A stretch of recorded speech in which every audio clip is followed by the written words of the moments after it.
They refused to help me go to college, but years later expected me to hand over $150,000 for my sister's dream wedding. They didn't lift a finger to help me go to college, but years later they had the nerve to expect me to cough up $150,000 for my sister's picture-perfect wedding. I grew up in a small town, living in a modest 2-story house with my mom, dad, and my older sister, Camille. She was only 2 years ahead of me in age, but honestly it always felt like we were living in two completely different worlds. Dad ran a little cafe in town, which brought in just enough for us to live comfortably. Mom stayed home most days, though she'd occasionally lend a hand at the restaurant when things got busy. We didn't live large, but we weren't struggling either, at least most of us weren't. "Camille, sweetheart, that presentation was absolutely brilliant," I remember Mom beaming one night after a school event. "You're going to go so far, you're just so talented." I stood quietly in the hallway, still holding the science fair certificate I'd just won. No one even glanced my way. It was always the same story: Camille stole the spotlight, and I was just a faint outline in the background. That was the recurring theme of my childhood. Camille got the brand new iPhone the day it came out, while I ended up with her old one, cracked screen and all. She wore expensive designer labels, and I wore whatever she grew out of. Every family get-together somehow turned into a bragfest about Camille. "Did you hear about Camille's SAT scores?" Dad would say proudly to the relatives. "Top percentile. And she's president of the debate club too." I learned to blend into the background during those conversations. I knew no one was going to mention my straight A's or the fact that I was treasurer of the environmental club. I wasn't slacking, I was doing just fine. But in our household, being fine was treated like you'd already failed. "Riley," Mom said one afternoon while we were folding laundry together, "you should start thinking about realistic career paths. Maybe something in retail or food service. There's nothing wrong with honest work." Those words stung more than I let on, but I'd gotten used to hearing them. What I hadn't gotten used to, though, was how they seemed to go out of their way to reinforce this idea that I wasn't capable of more. Looking back now, I can see how those early years were setting me up for everything that came later. The endless comparisons, the passive-aggressive digs, the loud and clear message that I'd always come up short compared to my sister. Those moments left deep marks. Wounds that took years to start healing. But sometimes, the hurt that cuts the deepest ends up giving you the strongest reason to push forward. And my family had no idea that their favoritism would eventually shape all of our lives in ways they couldn't imagine. I still remember the day Camille got her college acceptance letter.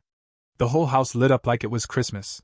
Mom cooked all her favorite dishes, Dad came home with a fancy bottle of wine, and they spent the entire night talking about her bright future. "Our brilliant girl is going to one of the top colleges in the city," Mom kept repeating, glowing with pride. "We've been saving for this since the day you were born, sweetheart." I sat at the dinner table in silence, slowly pushing food around on my plate, trying to picture what my own big moment might look like in a couple years. Deep down, I already knew the answer. When my turn finally came, the response couldn't have been more different. I'd kept my grades up, joined after-school clubs, even took extra classes to give my college applications a boost. But none of it seemed to count. "College?" Mom let out a cold, sharp laugh when I brought it up. "Riley, get real. We just can't afford that kind of thing for you." Then she added the part that really crushed me. "Besides, you're not exactly college material." I remember my voice shaking as I asked, "What about the money you saved for Camille?" Dad cleared his throat and looked away. "That was different," he muttered. "Camille had a clear direction, top-notch grades. You're more the practical type." Then, as if it was some kind of favor, he added, "Speaking of which, we could use another waitress down at the cafe." I just sat there, stunned. I could barely believe what I was hearing. "I could work part-time while studying," I pleaded. "Please, just help me get started. Maybe we could borrow from family or take out a loan. I'll pay back every cent, with interest. I'll even sign a legal agreement if you want." Mom looked at me with a cold, final expression. "We don't borrow money. That's a principle we live by, and we're not going to make an exception, not even for you." She folded her arms. "You need to accept your limits and find a job that suits your abilities." That night, I cried myself to sleep. But by the time the sun came up, something inside me had shifted. I was done begging. I turned to the only people who had ever made me feel truly seen, my grandparents. "Grandpa, Grandma, I need your help," I said through tears, sitting at their kitchen table. "I can't let go of this dream. I need to go to college." Grandpa looked at me with a mix of sadness and fire in his eyes. "We don't have savings, honey. he said softly. But I'll figure something out. No grandchild of mine is going to have their future taken away like this. The next few weeks were a whirlwind. First came the heartbreak of the bank rejecting our loan request. Then came the shock of Grandpa announcing he was selling their old country house and the land it stood on. The money from that sale was just enough to cover my college tuition. I applied to a program in investment management, in a city far away from home, far away from all the reminders that I wasn't enough in my parents' eyes. When the day came for me to leave, Mom and Dad didn't even show up to say goodbye. It was just Grandma and Grandpa at the bus station. Grandma wrapped me in a tight hug while Grandpa tried to hide the tears glistening in his eyes. From that moment on, I cut my parents out of my life completely. Whenever I came home on breaks, I stayed at my grandparents' smaller house, the one they'd moved into after selling everything to give me a shot. Their sacrifice meant the world to me. Every time I stepped into their cozy little home, I was reminded what real love and support actually looked like. 4 years later, after grinding through classes and pushing myself to the limit, I finally earned my degree in investment management. I came back to my hometown with big dreams and a fresh diploma in hand. But real life doesn't always line up with the fairy tale. The job market wasn't exactly rolling out the red carpet for new grads. I sent out application after application and kept getting silence in return. Eventually, I landed a job at a small trading firm. It wasn't some big-time investment company like I'd imagined, but it was a start, and I was proud of that. I managed to get a small apartment just outside of town. Nothing fancy, but it was mine. Paid for with money I'd earned on my own. Then one day, out of the blue, I got a phone call I never saw coming. "Riley!" Camille's voice was all sugar and sweetness. "It's been way too long. You've got to come over for dinner this weekend. We have so much to catch up on." There was something in her voice I probably should have picked up on, but I didn't. I said yes. I figured maybe time had softened things, maybe we'd grown up enough to finally connect like real adults. Man, I couldn't have been more wrong. The moment I stepped into Camille's house that evening, my gut told me I'd walked straight into some kind of setup. Sure enough, my parents were already there, sitting comfortably, and so was Camille's boyfriend, a slick-looking guy in a pricey suit who barely gave me a nod when I walked in. The ambush started the second we sat down to eat. "So, Riley," Mom said, holding her fork midair like she was about to interrogate me in a courtroom. "What's this job you've got now?" I tried to keep my voice calm.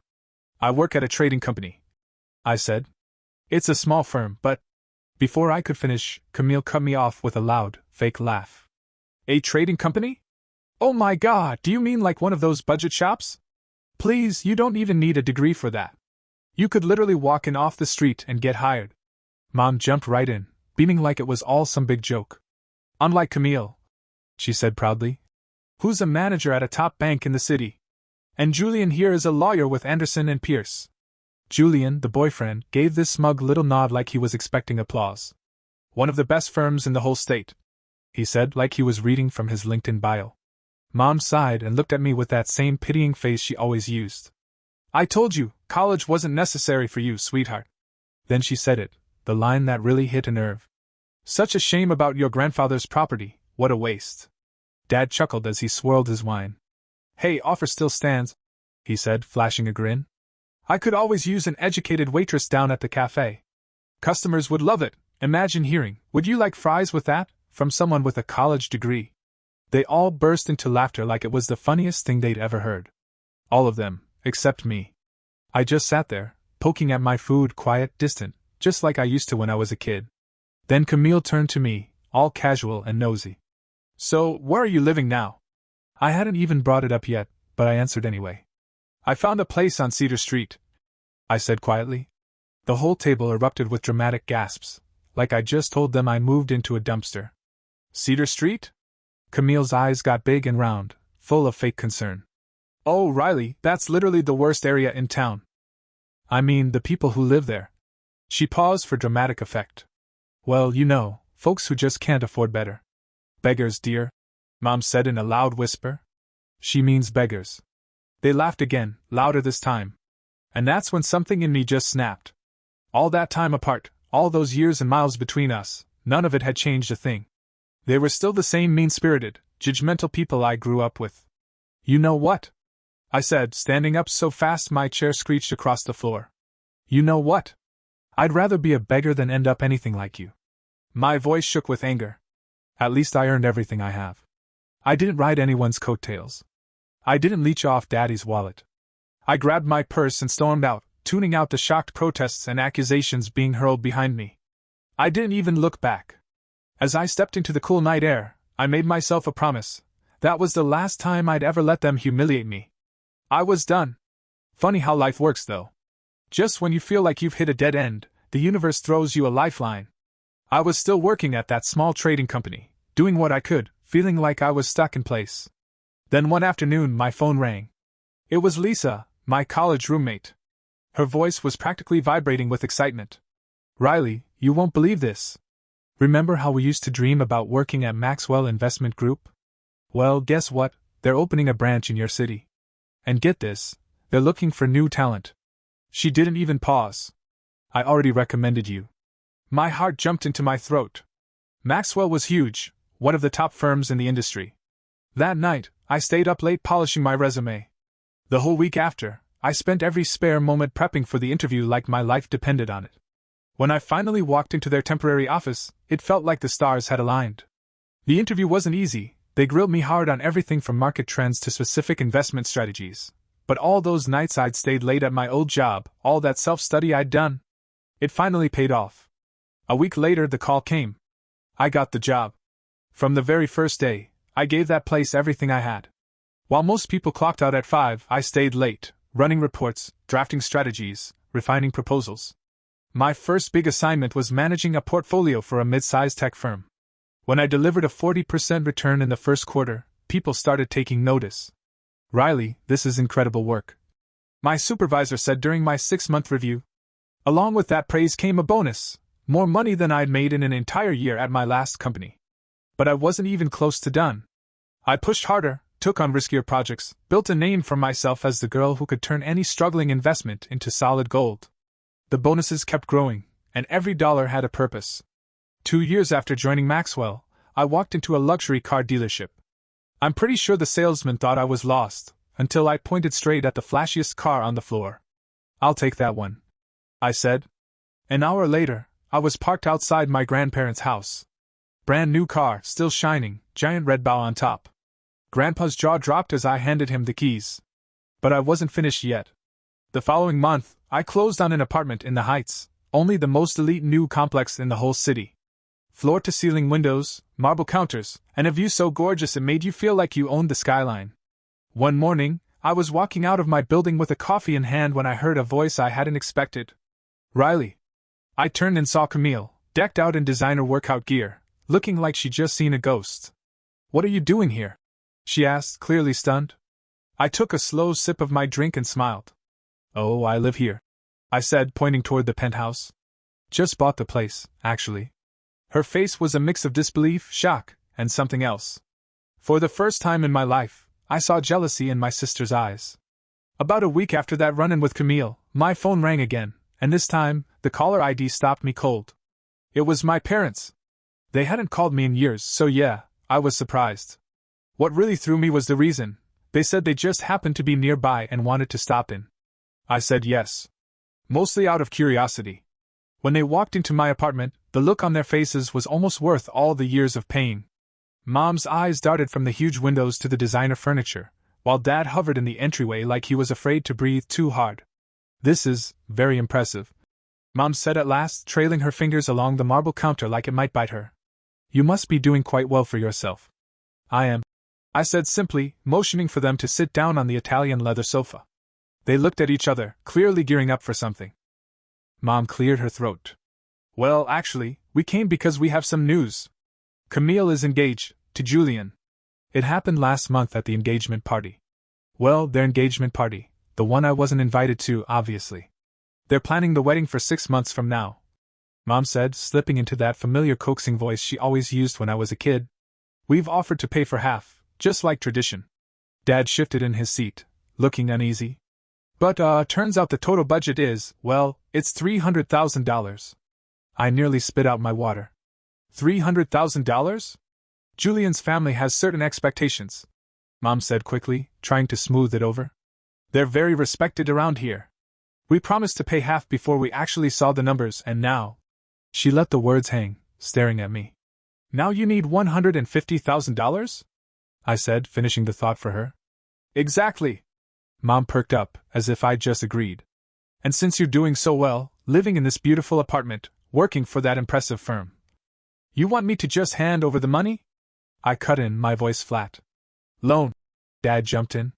We're asking for a loan. We'll pay it back, really, we'll even get it notarized. We know it's a big ask. Mom added quickly. But backing out now would be humiliating, especially in front of Julian's family. They expect a certain level. Oh, like when I wanted to go to college? I asked, cutting her off. When I begged you for help? When I said I'd sign anything to promise I'd repay you? Mom's cheeks turned red. That was different. Different how? I pressed. Because it was me asking? Because then you said you don't believe in lending money, remember? It's about principle, you said. Riley, be reasonable. Dad tried to calm things down. Reasonable? I stood up. Like when you told me I wasn't cut out for college? When you offered me a waitress job instead of helping with tuition? When Grandpa had to sell his land so I could go, while you saved every penny for Camille? That's not fair, Mom said, her voice tight. No, what's not fair is that the only reason you're here is because you want something. You didn't invite me to the party. You haven't talked to me in years. And now you show up asking for $150,000? I walked over and opened the front door. I don't loan money either. Seems like I got that principle from you. Mom's face turned bright red. How dare you throw our words back at us after everything we've done for you? I gave a bitter laugh. Everything you've done for me? Please leave. Now. They stormed out, Mom mumbling something about how ungrateful I was, Dad keeping his eyes on the floor. When I shut the door behind them, it felt like something heavy had lifted off my chest. For the first time, I'd stood my ground, on my terms, in my space, with nothing to prove. The next day, my phone rang again. This time, it was Camille. What the hell is wrong with you? She snapped. Not even a hello. Mom told me everything. How could you be so selfish? I leaned back in my office chair, watching the sunset pour in through the floor-to-ceiling windows. Selfish? I said. That's rich coming from you, Camille. We're family, Riley, she said, her voice all drama. Family helps each other. You've got the money. Everyone knows you're doing great. Why won't you help with my wedding? I almost laughed at how ridiculous it was. Now I'm family? I asked. Where was that energy when I came over and you all called me a beggar? When you laughed at where I lived? When you mocked my job? Was I family then? That was different, she said quickly. We were just teasing. You're being dramatic. No, what's dramatic is acting like you care about me now that you need something. None of you spoke to me for years. You want help? Ask our parents. They're your family. They made that loud and clear. You bitter ungrateful, she snapped. You think you're better than us now with your fancy apartment and big career? You're still the same sad little sister who was never enough. Then the line went dead. I sat there a minute, realizing her words didn't hurt anymore. They just made me tired. A week later, I was over at my grandparents' house for our usual Sunday dinner, a tradition I'd stuck with since college. Grandma was quiet as she dished up pot roast. Your parents called yesterday, Grandpa finally said, his voice heavy. I put my fork down. Let me guess, wedding money? Grandma gave a slow nod. They're getting desperate, Grandpa went on. Your mother had a lot to say about family duty when we told her we're retired and can't afford that. Then he shook his head. She even had the nerve to say, well, you sold land for Riley's college, didn't you? She suggested we sell the car. The car you gave me? I said, stunned.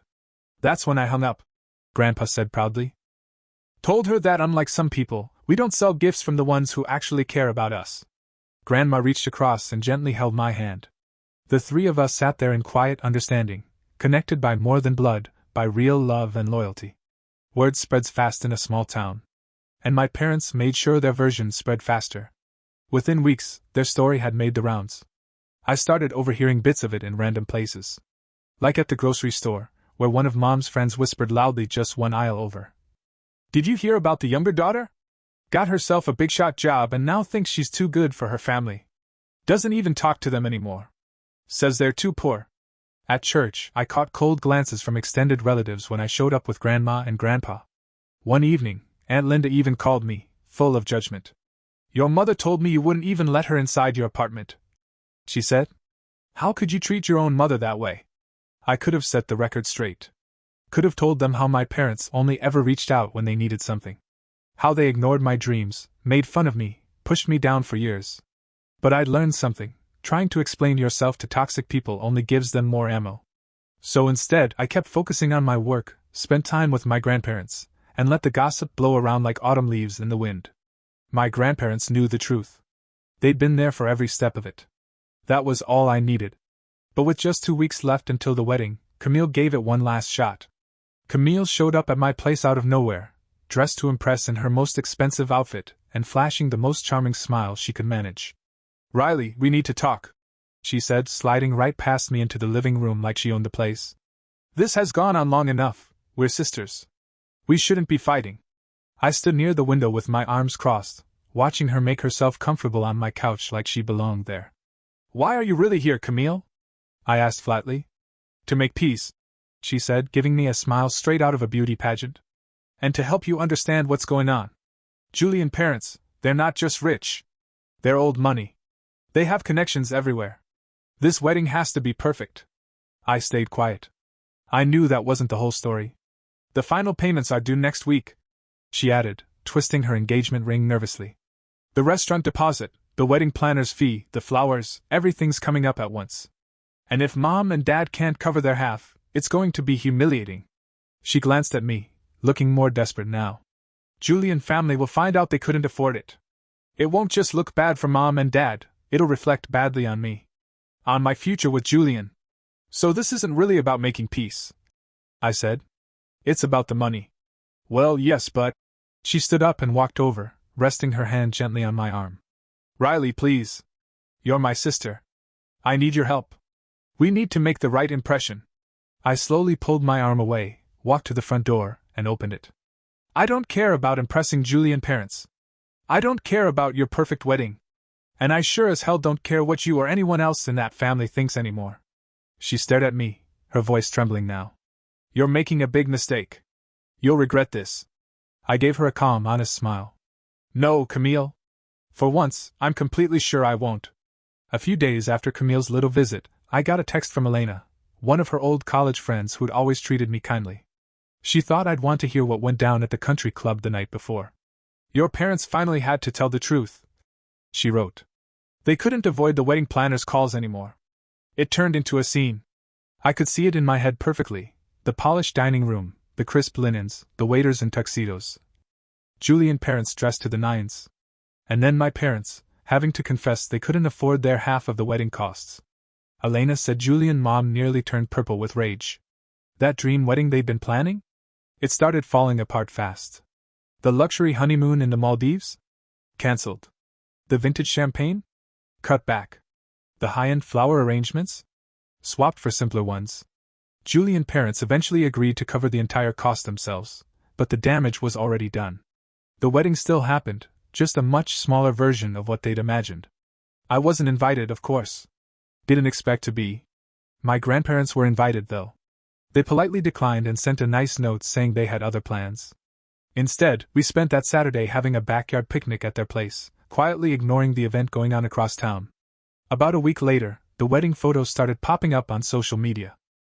One evening, I found myself scrolling through them, a glass of wine in hand, taking in the polished, carefully posed snapshots.